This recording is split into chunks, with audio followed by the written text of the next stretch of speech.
중국의 전략수송기 Y-20이 이틀 전 조용히 우리나라를 다녀갔습니다.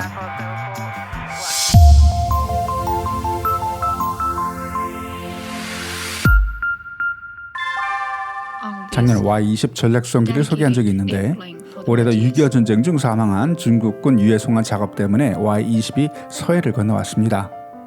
2013년부터 2021년까지 대한민국 정부는 6.25 전쟁 중 사망한 인민지원군 825구의 유해를 중국에 인도해왔습니다. 2020년 7차 유해 송환 작업 때는 117구, 얼마 전 8차 유해 송환 시 109구를 인도했는데요. 이번에 인도된 유해들 대부분은 화살머리 전투하고 백마고지 전투에서 사망한 공산군의 유해였습니다. 우리나라에서는 전혀 관심을 끌지 못한 뉴스였지만 중국은 전국적인 행사로 송환 전 과정을 생중계했습니다. 그리고 이번 8차 유해 송환 행사에 맞춰 중국에서 백마고지 전투를 조명하는 언론들도 있었는데요. 중국에서는 지금도 6.25를 항미 원조라고 하면서 자국이 승리했다고 강조하고 있습니다. 더구나 최근 미국과 긴장 관계가 확대되자 중국이 6.25 전쟁에서 승리했다고 주장하는 일부 전투들을 테마로 애국주의 영화하고 드라마도 양산하고 있고요. 그런데 거의 패한 적이 없다고 우기는 중국이 보기 드물게 한국군에 패했다고 순순히 인정한 전투가 바로 백마고지 전투입니다. 그러면 중국은 백마고지 전투를 어떻게 보고 또 어떤 이유 때문에 패배했다고 할까요? 6.25 전쟁에 참가한 중공군을 중국은 당시 중국인민지원군이라고 불렀습니다. 중화인민공화국이 유엔과 전쟁한다는 국제 여론의 압박을 피하기 위해서 중화인민공화국 정규군인 중국인민해방군과는 다른 직제와 편제로 구성했습니다. 모두 지원병인 것처럼 선전했지만 인민지원군 병사 대부분은 중국인민해방군 동북방면군 출신들이었습니다. 6.25 전쟁이 터지자 중국 공산당은 1950년 7월 7일 혁명군사위원회를 열고 38, 39, 40, 42군과 128 포병단, 고사 포병단, 공병, 운수병 등 총 25만 명의 병력으로 13집단군을 창설해서 중국의 동북 지역을 관할하게 했습니다. 그리고 1950년 10월 유엔군이 평양에 입성하자 10월 19일 밤 38, 39, 40, 42군과 포병 8사단, 고사포 1년대들을 단동, 지반, 하구 등의 국경도시를 통해서 비밀리에 압록강을 건넜고 10월 23일에는 포병 1사단, 포병 2사단 29연대, 공병 4연대, 공병 6연대 또 압록강을 건넜습니다. 백마고지는 철원의 북서쪽에 있는 395고지를 지칭하는 단어로 중국 측에서는 394.8고지로 불렀고 백마가 누워있는 것 같다고 해서 백마고지라고 알려졌습니다. 일단 이것은 철원평야의 감시와 통제가 가능한 전략적 요충지였고 고지를 점령한다면 미 국군의 주요 전선을 고대산 일선으로 후퇴시킬 뿐만 아니라 서울로 연결되는 유엔군의 보급로를 마비시켜서 향후 작전과 휴전회담에서 유리한 결과를 얻을 수 있게 만드는 전략 요충지였습니다. 백마고지 정면은 중공군 42군이 담당하다 1952년 38군으로 교체했습니다. 38군은 예하에 114사단을 백마고지 우측, 113사단을 백마고지 좌측에 배치했고 예하 112사단을 예비사단으로 후방에 주둔시켰습니다. 그리고 114사단은 341년대를 백마고지 우측에, 340년대를 좌측에 놓고 342연대를 사단 예비대로 배치했습니다.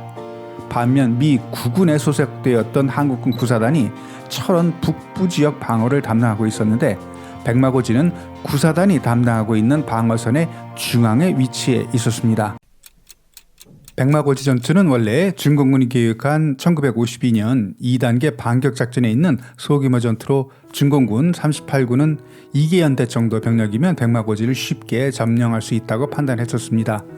한국군 1개연대가 지키는 백마고지를 2개연대의 병력으로 공격할 작전이라 어렵지 않게 이길 수 있다고 생각했던 것 같습니다. 그러나 뜻하지 않게 38군의 초급장교인 곡진교가 탈영해서 한국군에 기순해버리면서 소규모 전투가 대규모 전역 전투로 확대됐고 2단계 반격 작전에 참가한 중공군 부대 중 유일하게 진지를 점령하지 못한 압록강을 넘어 전투가 시작된 이래 한국군에 패한 최초의 전투로 기록됩니다.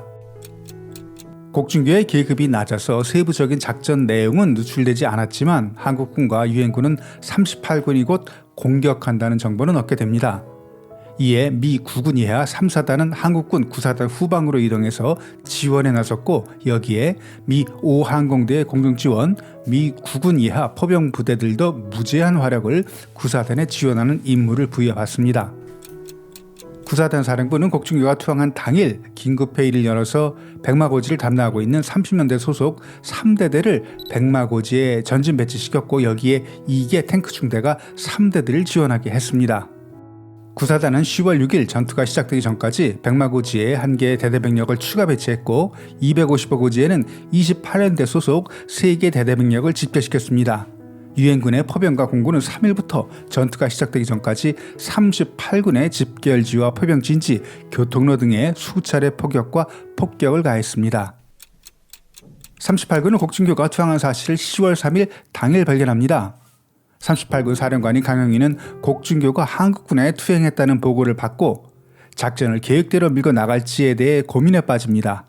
한편으로는 작전 계획이 유엔군에 알려져서 기습 효과를 내기 어렵고, 한국군도 충분한 방어 태세를 갖춰서 중공군이 큰 피해를 입을 거라는 부분과, 또 다른 한편으로는 오래전부터 준비해온 작전이고 38군이 중공군의 에이스 부대라는 자부심에 병사들의 사기를 높일 필요도 있었고, 2차 반격 작전은 전 전선에서 동시 작전을 펼쳐야만 최상의 효과를 거둘 수 있는 상황이라 이런 대규모 작전을 취소하기도 쉽지 않은 상황이었습니다.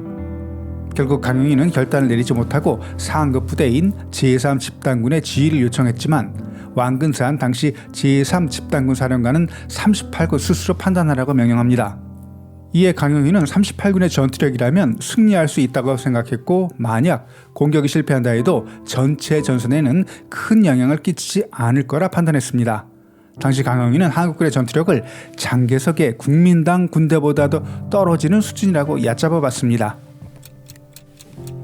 1952년 10월 6일 395 전투는 38군의 공격으로 시작됩니다. 6일부터 14일까지 9일간 백마고지는 24차례 주인이 바뀌었고, 중공군의 병력도 최초 2개 연대 병력에서 4개 연대로 총 15,000여 명 이상의 병력이 투입됐습니다. 한국군 9사단도 전투가 가장 치열했던 시기에는 7개 대대가 넘는 병력을 투입했고, 여기에 지원 병력까지 합하면 유엔군도 약 18,000명 이상의 병력을 백마고지에 투입했습니다. 중공군 38군은 9일간 12차례 공격을 시도했지만 결국 고지를 점령하지 못했고, 10월 14일 철원 동부 지역에서 삼각고지 전투가 시작되자 38군이 15일 새벽부터 백마고지 전선에서 병력을 철수하면서 전투는 종료됩니다. 한국군 9사단은 중공군 14,000여 명 사살에 9사단 피해는 3,000여 명의 사상자가 발생했다고 기록했고, 미 9군의 보고서에는 중공군 부상 4,000여 명, 사망 5,000여 명으로 기록되어 있습니다. 중공군 기록에는 지원군 사상자 6,700여 명, 한국군 사상자 9,400여 명이라고 나옵니다. 백마고지 전투의 승리로 한국군 9사단은 백마부대라는 칭호를 얻었고, 김종호 당시 9사단장은 전후 육군사관학교 교장, 육군참모총장이자 합참의장으로 승진했습니다. 마지막으로 중국은 백마고지 전투 패배 원인을 이렇게 정리합니다. 38군의 능력이 부족하거나 작전 계획을 잘못 수립한 게 아니다.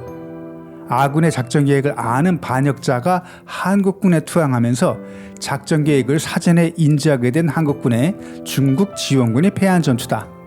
38군은 9일 동안 주야근 없이 격렬한 전투를 치렀지만 결국 전선에서 철수했다. 이렇게 패배 원인은 오로지 반역자 1명 때문에 발생했다고 결론 짓습니다. 공격을 한 번만 한 게 아니라 9일간 12번이나 공격해서 고지 쟁탈전을 벌였는데 변명치고는 조금 궁색합니다. 반면 대한민국 국방부 전사편찬위원회에서 발간한 6.25 전쟁 주요 전투편에는 백마고지 전투를 이렇게 정리해 놓았습니다.